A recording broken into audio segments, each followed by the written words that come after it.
So today's Julia Donaldson story I've chosen for you is The Gruffalo's Child. The Gruffalo said that no Gruffalo should ever set foot in the deep dark wood.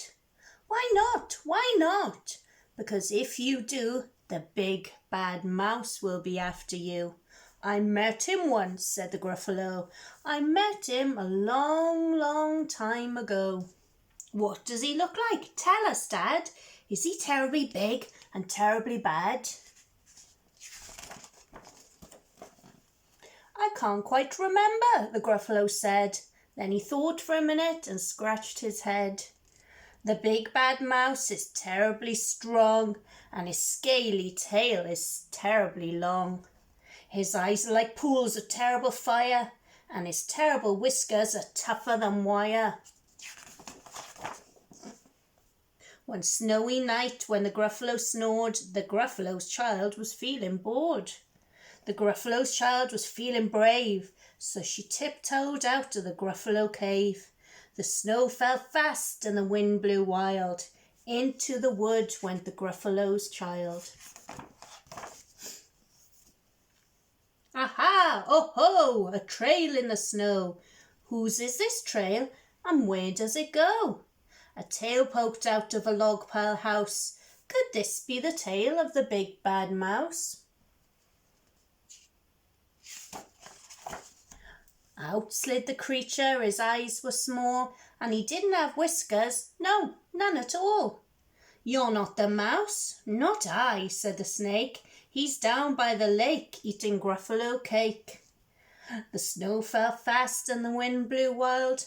I'm not scared, said the Gruffalo's child. Aha! Oh ho! Marks in the snow. Whose are these claw marks? Where do they go? Two eyes gleamed out of a treetop house. Could these be the eyes of the big bad mouse? Down flew the creature, his tail was short, and he didn't have whiskers of any sort. You're not the mouse. Too-woo, not I. But he's somewhere nearby, eating Gruffalo pie. The snow fell fast and the wind blew wild. I'm not scared, said the Gruffalo's child. Aha! Oh ho! A track in the snow. Whose is this track, and where does it go? Whiskers at last, and an underground house.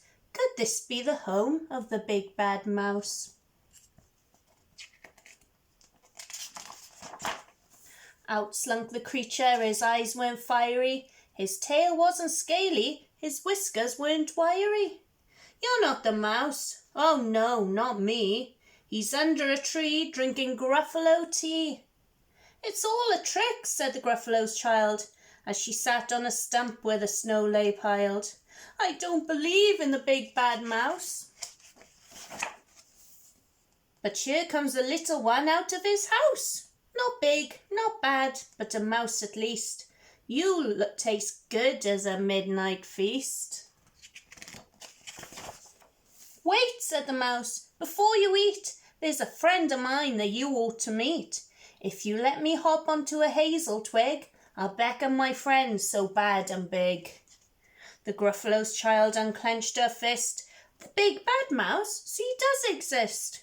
The mouse hopped into the hazel tree. He beckoned and said, just wait and see. Out came the moon, it was bright and round. A terrible shadow fell onto the ground. Who is this creature so big, bad and strong? His tail and his whiskers are terribly long. His ears are enormous, and over his shoulder he carries a nut as big as a boulder. The big bad mouse, yelled the Gruffalo's child. The mouse jumped down from the twig and smiled. Aha! Oh-ho! Prints in the snow. Whose are these footprints? Where do they go?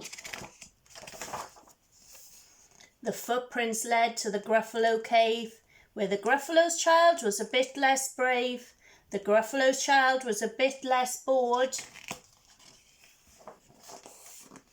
And the Gruffalo snored and snored and snored. The end.